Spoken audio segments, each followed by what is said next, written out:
Hi, I'm John Hazzard, and for me, it's all about food.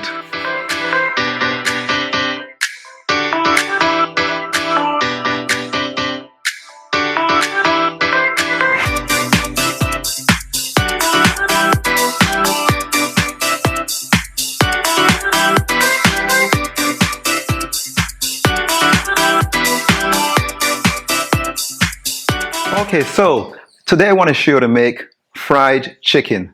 And a lot of people in the Caribbean, all over the Caribbean, along with all over the world, love fried chicken. And so today I thought I should make a very simple fried chicken. And kind of the way I do it, it's very simple, but it's also very tasty as well. So what I do, I just want to kind of run through my ingredients. And while I'm running through my ingredients as well, I'll also start mixing stuff up as well. But one of the things I do when I'm making fried chicken, I would have already done a video how to cut chicken into 8 pieces, and you can also watch that in one of my previous videos.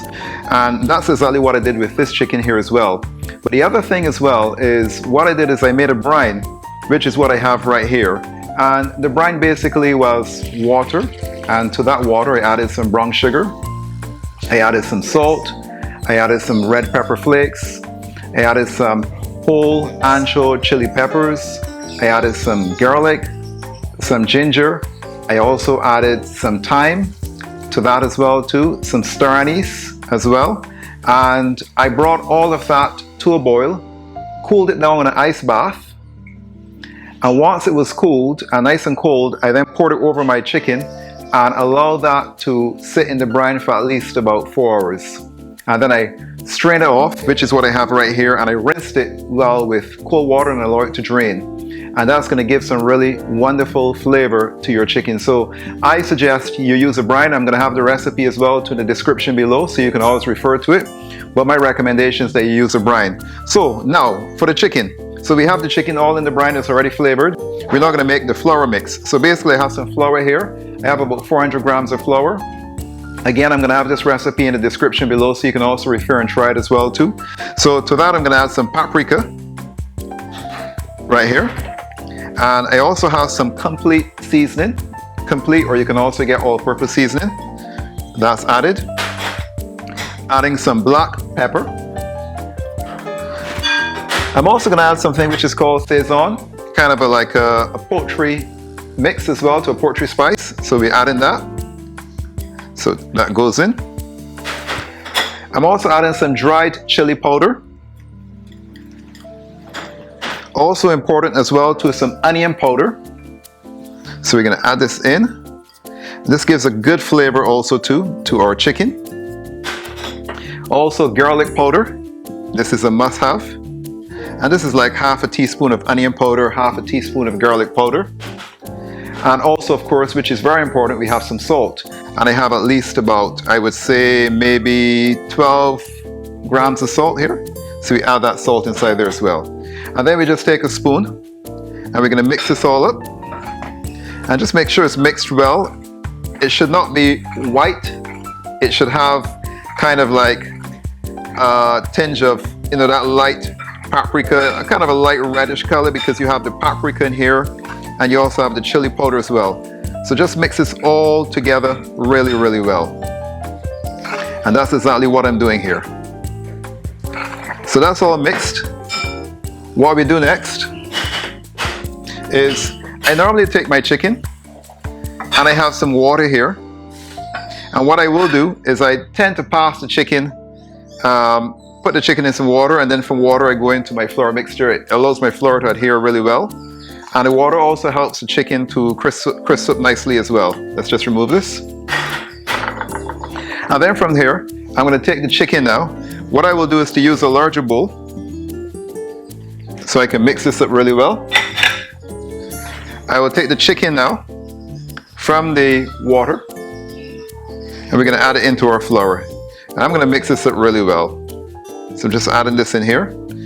And here I have a mixture of breast, and I also have legs as well too. And then of course I have these little wings, which you could always save for something else. You don't have to necessarily use it for this. Just put this out of the way. And then what we do here now is that we're going to mix this chicken up really, really well. So just get it really well mixed in the flour. Get all under the skin, and get everything mixed up really well. So we're mixing this really well. And what you can do as well too is you could always put this like into a Ziploc bag if you wanted to, or into a container to mix it. But I just want to make sure it's well coated with the flour. So this seems to be well coated. And then what we do from here, I have oil heated to 350 degrees Fahrenheit. And I have a thermometer as well to attach to my oil. And that's in a buck pot, as we call them in Barbados. And I have that hooked up to I have that thermometer so I can keep track of the temperature of my oil. And then from here, so I have this really well combined. From here now, what we do is we go straight into the oil. So I'm just going to drop this straight into the oil. And we're going to fry all the way through. And remember, the temperature you want to have this set at is 350 degrees Fahrenheit.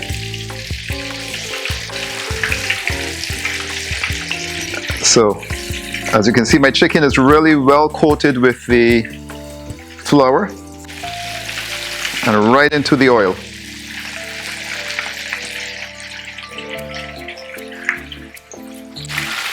So she's frying it beautifully here now. And that's just the little wings I'm going to drop inside there, or we call them flaps. And I think that's all of it.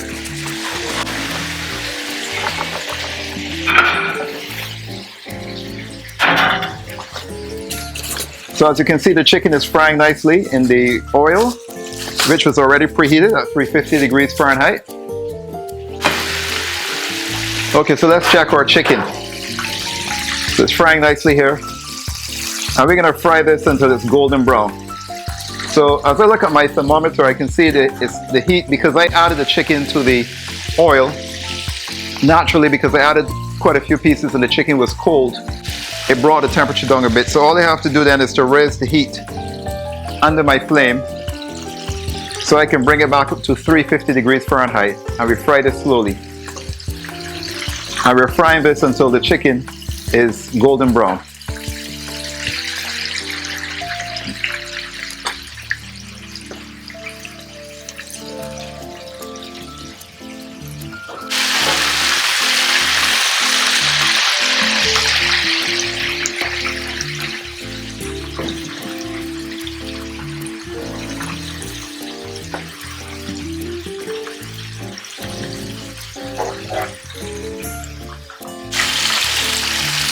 Okay, so I'm going to start to remove the chicken from the oil now, because it's been frying for at least about 8 minutes or so.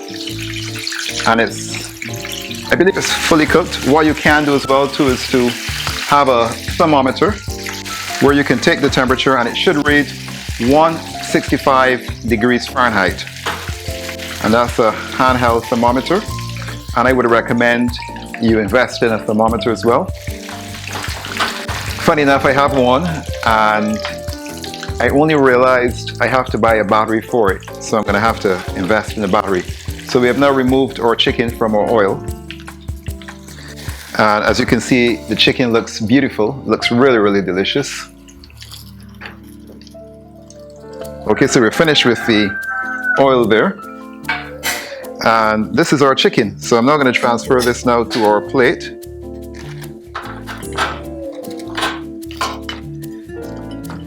And this looks so delicious. I tend to put it onto a wire rack like this so it drains all the excess oil off. And under my wire rack as well, I have some paper towel. So this is our chicken right here.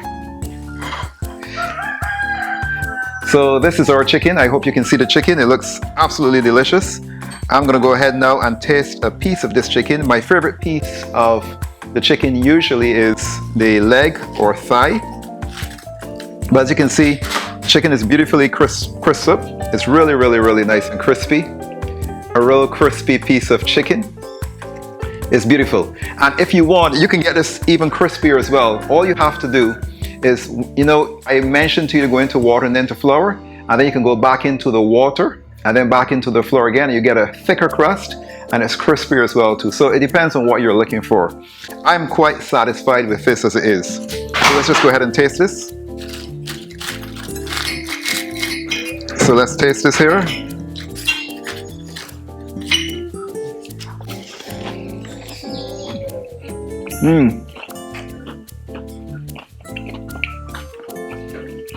That is so delicious. So delicious. And I can taste the chicken, the meat itself, all inside the meat is flavorful as well, because remember I mentioned to you, I placed it in the brine for 4 hours. So that infused a lot of flavor into the meat itself. So a brine is definitely recommended. And the brine is something you can make the day before if you wanted to, or you can also have brine stored up in your fridge. So you can also marinate your chicken in your brine. But it gives a tremendous flavor. So there you have it. Fried chicken. Very, very simple. I'll post all the recipe and ingredients in the description below. So if you've enjoyed this video, please go ahead and like. Please subscribe. Please ring the bell. And again, my name is John Hazzard. And for me, it's all about food.